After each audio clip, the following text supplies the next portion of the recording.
బహుశా ఆ సజీవంలో నుంచి 2024 కల్లా వెళతామని బహుశా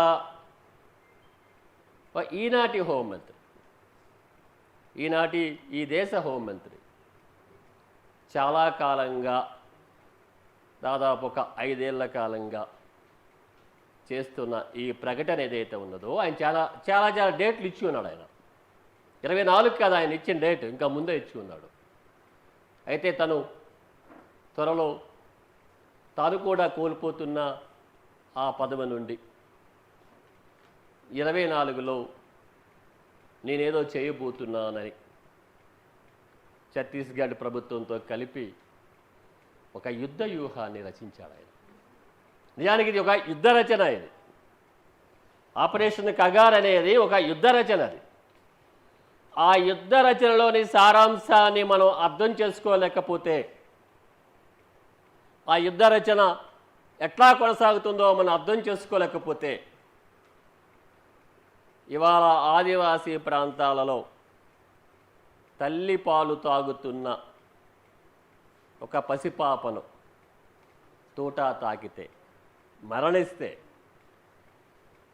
ఇంట్లో వంట చేస్తూ ఉన్న మహిళ తూటా కాల్పులకు మరణిస్తే, బహుశా అనేక అనేక అనేక మూల్యాలను ఇవాళ ఆదివాసీ సమాజం భరిస్తూ ఉంది.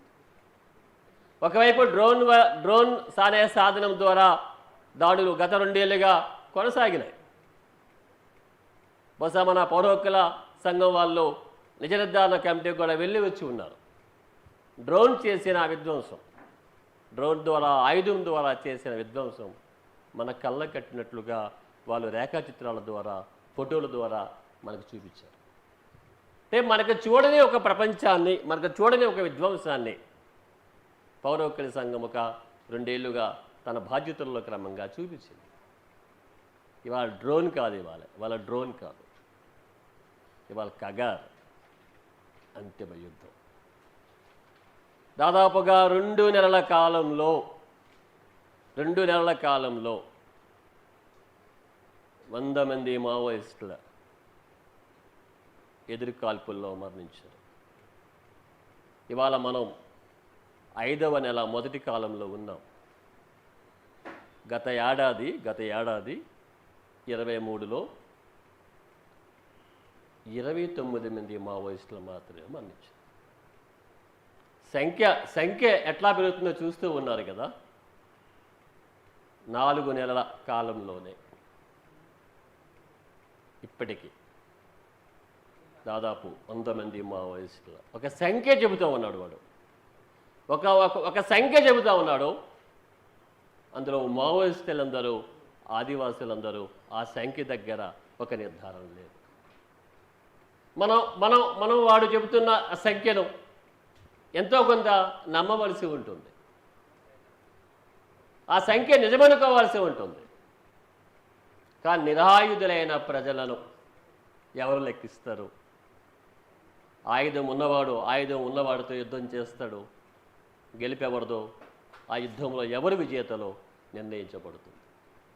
కానీ ఆయుధం లేనివాడు, చంటి బిడ్డకు పాలిస్తున్న తల్లి, వంట చేస్తున్న తల్లి, వ్యవసాయ క్షేత్రంలో నిమగ్నమైన రైతు, ఇట్లా ఆదివాసీ ప్రాంతాలలో ఒకరోజు ఒక కాల్పుల మోత వినబడుతూ ఉంది.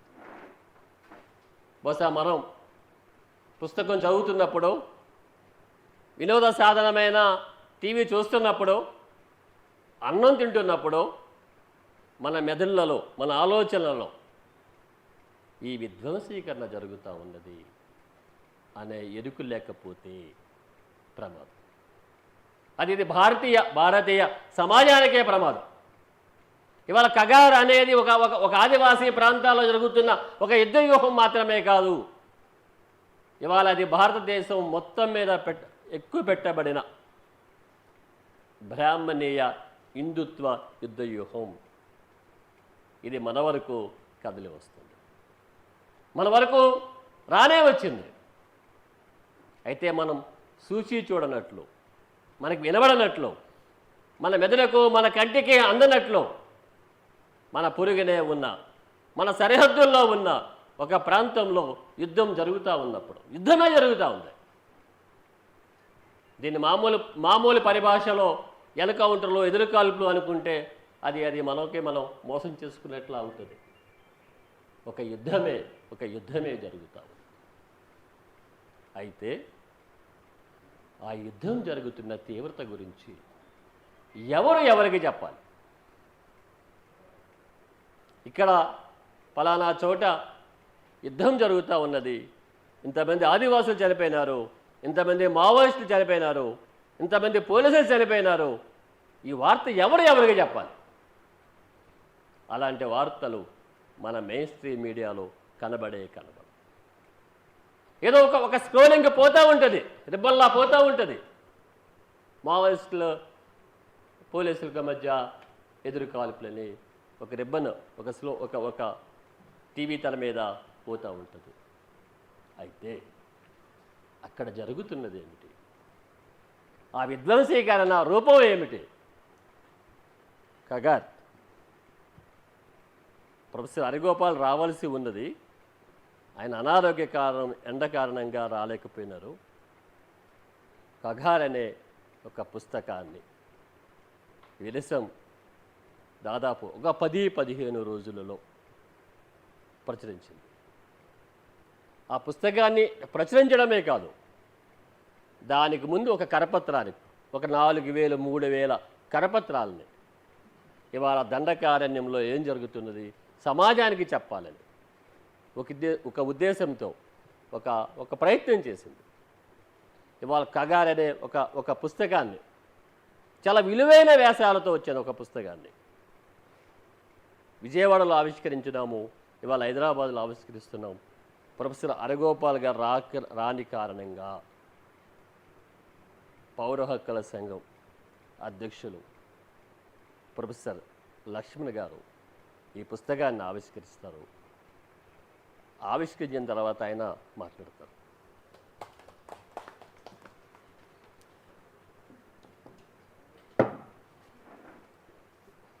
ఇటు వస్తారా? కూర్చోండి, నిల్చోండి. మీరే ముందు చూపించండి.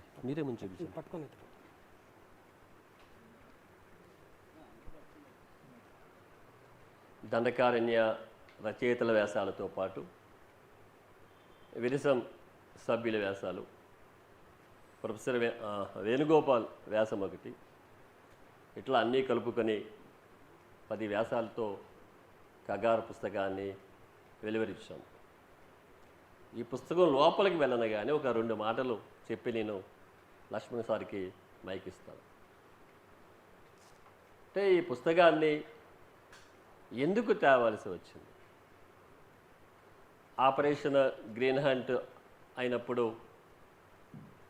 మేము విరసమే కవితా ఝోంకార్ అని ఒక పుస్తకాన్ని వెలువరించాం. 2 తెలుగు రాష్ట్రాలలో ఉన్నటువంటి కవులతో మాట్లాడి ఇవాళ దండకారణ్యంలో ఆపరేషన్ గ్రీన్ హంట్ అమలు అవుతున్నది, మీ ప్రతిస్పందనను చెప్పమని అడగగానే చాలామంది కవులు ఆనాటి కాలంలో స్పందించారు. కవితా ఝోంకార్ వాటికి అధ్యయన స్టూడెంట్స్ ఎవరైతే ఉన్నారో, అధ్యయన శీలత కలిగిన స్టూడెంట్స్ ఎవరైతే ఉన్నారో, ఇప్పటికీ వాళ్ళకి ఒక రిఫరెన్స్ గ్రంథంగా ఆదివాసీ ప్రాంతాల్లో ఏం జరుగుతున్నదో కవితా ఝోంకార్ చెప్పింది.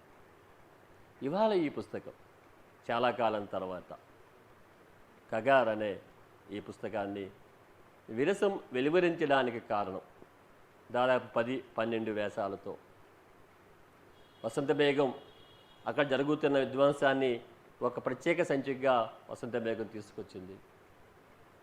దండకారణ్య ప్రాంతంలో ఉన్న రచయితలు అక్కడ జరుగుతున్న విధ్వంసాన్ని విజయవాడ విరసన సభల్లో కళ్ళగట్టినట్టుగా మనకి ఆ కళాకారులు చూపించారు. తర్వాత కాలంలో అక్కడ ఏం జరుగుతున్నది, ఇక్కడి నుంచి జనవరిలో వెళ్ళిన వాళ్ళు అక్కడ ఏం జరుగుతూ ఉన్నది, ఎలాంటి విధ్వంసం జరుగుతూ ఉన్నది, ఎప్పటికప్పుడు సంభాషణ ద్వారా మనతో వాళ్ళు అక్కడ ఉన్న విధ్వంసీకరణను మనకు చెబుతూ ఉన్నారు. చాలా జరుగుతూ ఉన్నాయి. ఒక సంభాషణ అయితే జరుగుతూ ఉన్నది. అయితే ఇవాళ మనం ఒక అంతిమ యుద్ధం అంటున్నప్పుడు మన వైపు నుండి ఒక ప్రయత్నం జరగాలి. కాబట్టి కగార్ అనే ఒక పుస్తకాన్ని తీసుకొని వచ్చాము.